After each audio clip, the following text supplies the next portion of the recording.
Now, with the Philippines experiencing dangerously high heat index levels, as we pointed out a while ago, PhilHealth in particular has stepped up its public health mission by offering robust benefit packages aimed at reducing the financial burden of heat-related and summer-associated illnesses. To know more about it, we're joined via Zoom by Dr. Israel Pargas, Senior Vice President for Health, Finance, Policy Sector, and Official Spokesperson. Magandang umaga, Doc Ish, and welcome to It's a Beautiful Day. Thank you so much for joining us. Yes, good morning. Good morning, Paolo, and good morning, everyone.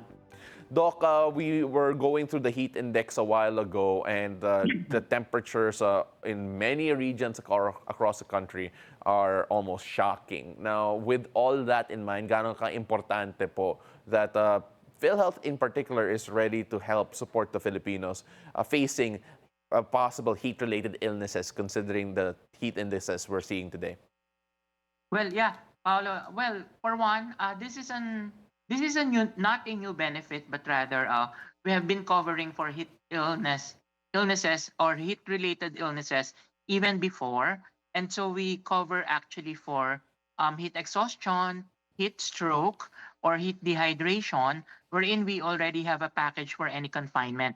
But what is good also, Paolo, now is that we also have a new benefit package for outpatient emergency room benefit packages, wherein if the patient suffers for any heat exhaustion or any heat dehydration, and they are actually brought to the emergency room of all our accredited facilities, they can also get now new benefits, unlike before when our benefits are really for confinement only. Sir, bago lang po ba to? Bago lang yung emergency room benefit package. It actually started February 14 of 2025. All right, sir, let's go through the specific packages, benefit packages available for the heat-related conditions. So you mentioned heat stroke, dehydration, heat exhaustion. For those who are not too familiar with the packages that specifically would help in these type of situations, heat-related issues in particular, what are they po for the benefit of our viewers? Well, for our heat-related illnesses, we cover until, for confinement, we cover until around 12,000 pesos. But for emergency room packages, it will be a package rate, but rather it will be paid for specific services that are being provided to our members. For example, if there are laboratories, if there are medicines, if there are supplies that are used in the emergency room, then they will be counted on and added up and will be paid separately. So it's a fee for service with a cap for our emergency room. However, for our benefit packages for confinement, it will be around 12,000 peso package. Is this a separate summer-related coverage or package, or is it automatically applied to all current PhilHealth members? It is applied for all.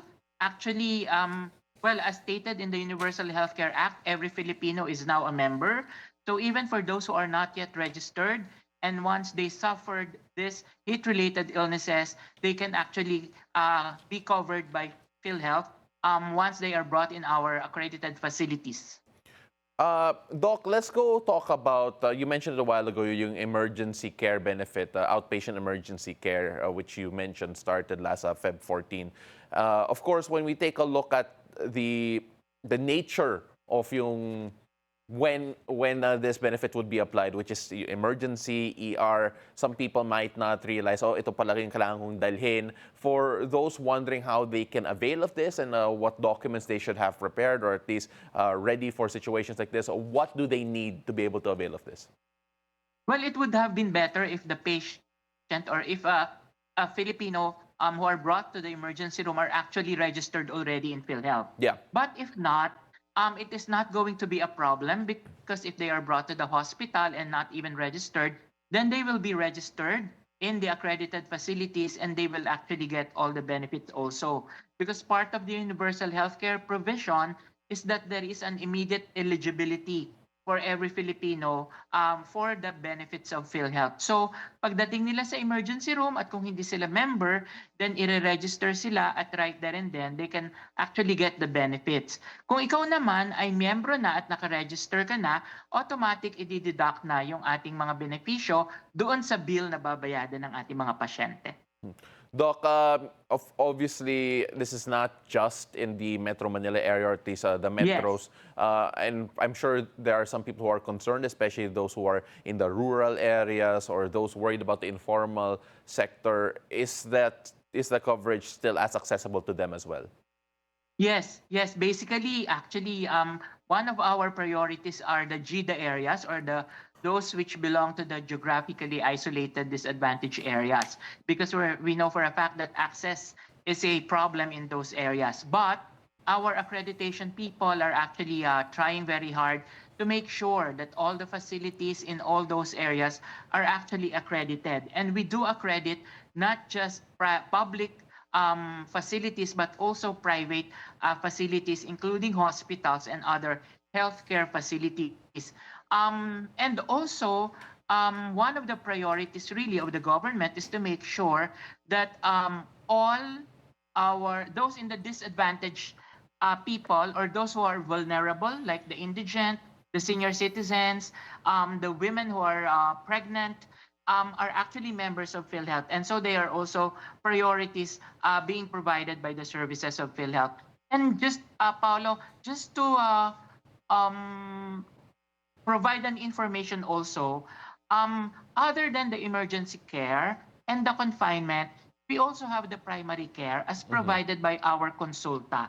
So for any checkup or any consultation that does not need any emergency treatment or confinement, you can go to our primary care consulta providers for your checkup and free consultations with free laboratories and free medicines. Well, Doc, we all know that all of this is not just seasonal, but of course, Yeah. we're all talking about this because they are all part of what PhilHealth is considering yung mga kumbaga summer health packages po nila. And part of the illnesses that are covered by this actually are illnesses that siguro not a lot of people would relate to summer being summer related, which is chickenpox, sore eyes, and even marine related injuries. Why was it important for PhilHealth to include it in yung package na to?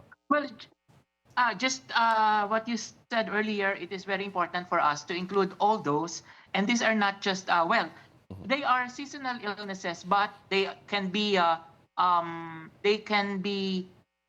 covered any time of the year, Mm-hmm. because those are actually diseases or illnesses that can actually happen any time of the year.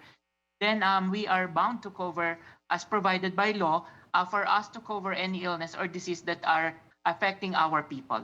Well, just for those wondering, those who were actually afflicted by heat-related illnesses, there was 77 reported heat-related illnesses cases and 7 deaths back in 2024. So hopefully we can keep that number down or even lower. Another thing we want to move on to, Doc, is that this week marks Motherhood Week, Safe Motherhood Week, and that is obviously a big issue when it comes to certain sectors of our society. But can you give us an overview of PhilHealth's maternity benefits for expectant mothers and newborns as well?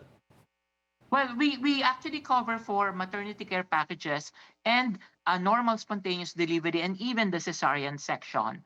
We cover for maternity care packages which are being provided in non-hospital facilities, no? So for non-hospital facilities, we actually pay for around 12,000 for maternity care packages. However, for those which are giving normal spontaneous delivery in hospital based, we pay around 9,000 benefit package. Mm-hmm. But for those that will actually include, because we also cover for services for our newborn.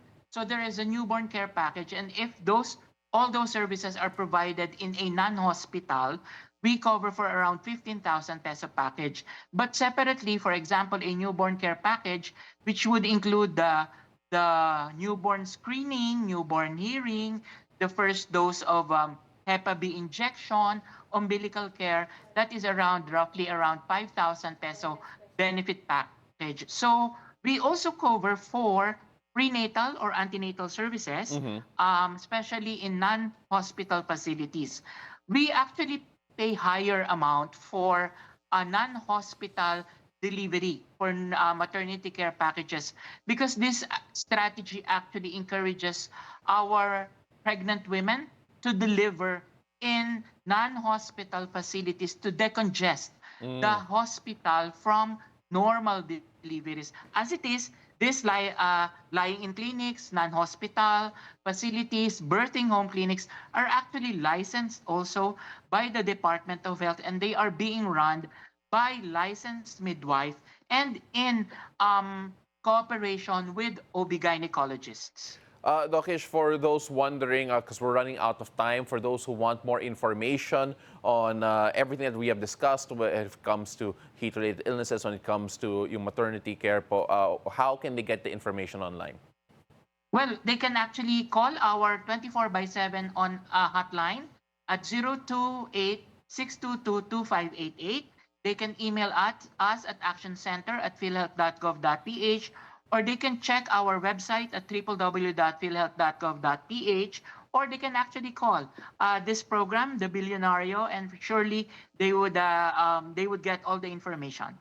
Thank you so much, Doc Ish. Really appreciate the time and the insights. Thank you, Paolo, and thank you, everyone.